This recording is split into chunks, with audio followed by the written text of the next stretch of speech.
Hello, in this video I want to talk to you about commas, and specifically I want to talk to you about the Oxford comma. Now, the point of commas in sentences is to separate clauses and subclauses in the sentence. So commas provide ease of reading and understanding.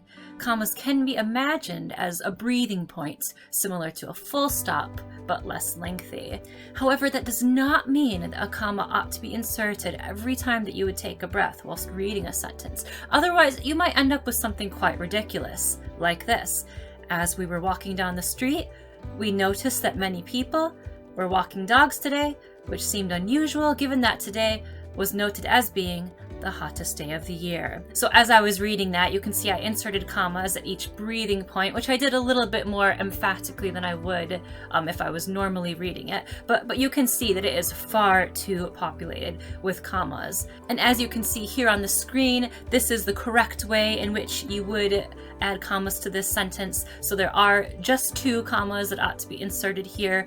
One in the beginning, just separating off that transitional beginning phrase, and then again in between today and which, as which is a conjunction, separating those two parts of the sentence. So there are a number of reasons for which you would accurately use commas in your sentences. So firstly, you might use a comma to join main clauses with conjunctions. So such as the example I just showed you, where you saw the word which was a conjunction, and those two parts of the sentence were connected with which, and therefore that did merit a comma.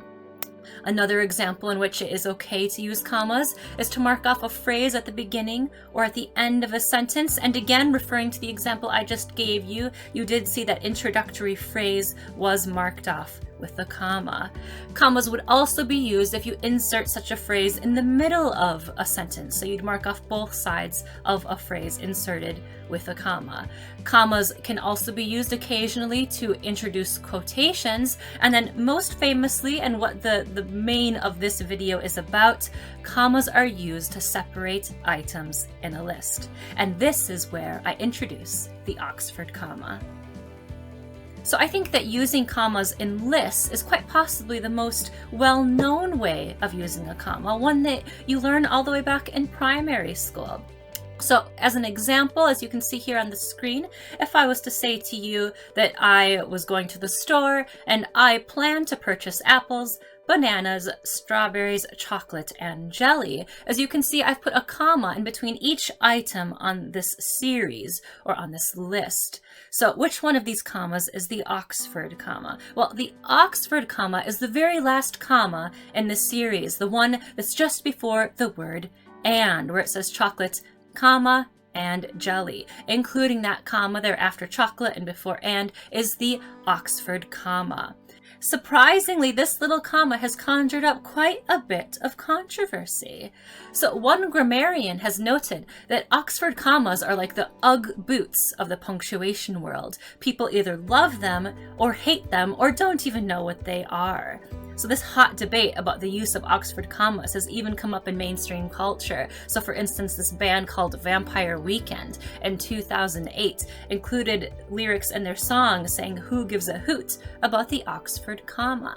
So what's the reason for this debate? Well, some argue that the Oxford comma is a superfluous and unnecessary piece of punctuation. And as I've already noted, whilst punctuation is important, it is best to err on the side of caution and not overuse punctuation, like I gave you in the beginning with that sentence where commas were inserted each time somebody would take a breath. That's too much. Commas need to be used sparingly and accurately.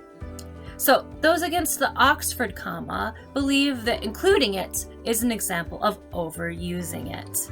So is this Oxford comma that important, or could we just drop it? Well, adherents for the Oxford comma suggest it is an important point of clarity. So to ensure that the last items in the list are understood as distinct entities. So in the list I've given you already, which I'm displaying again here, I plan to purchase apples, bananas, strawberries, chocolate, and jelly. I've just removed the Oxford comma for this example, but it's probably pretty clear that each of these 5 items are distinct items that I plan to purchase. However, let me change some of these items in the list. So here's my new example. I plan to purchase apples, bananas, strawberries, peanut butter, and jelly.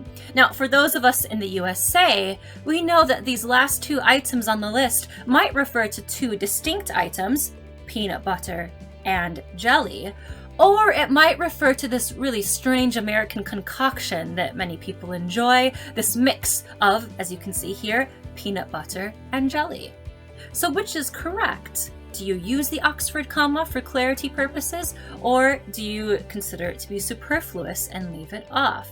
Well, style guides do differ, and many suggest that you should opt to use the Oxford comma only if you deem it absolutely necessary for clarity.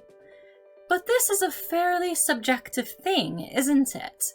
So I'll share a secret with you. I'm a pretty big fan of using the Oxford comma, and whilst I do agree that it isn't wise to overuse punctuation, I don't think you can overuse the Oxford comma. Indeed, as clarity is quite subjective, I think it's better to use it than not use it. So better safe than sorry, as they say. And now why would I say better safe than sorry?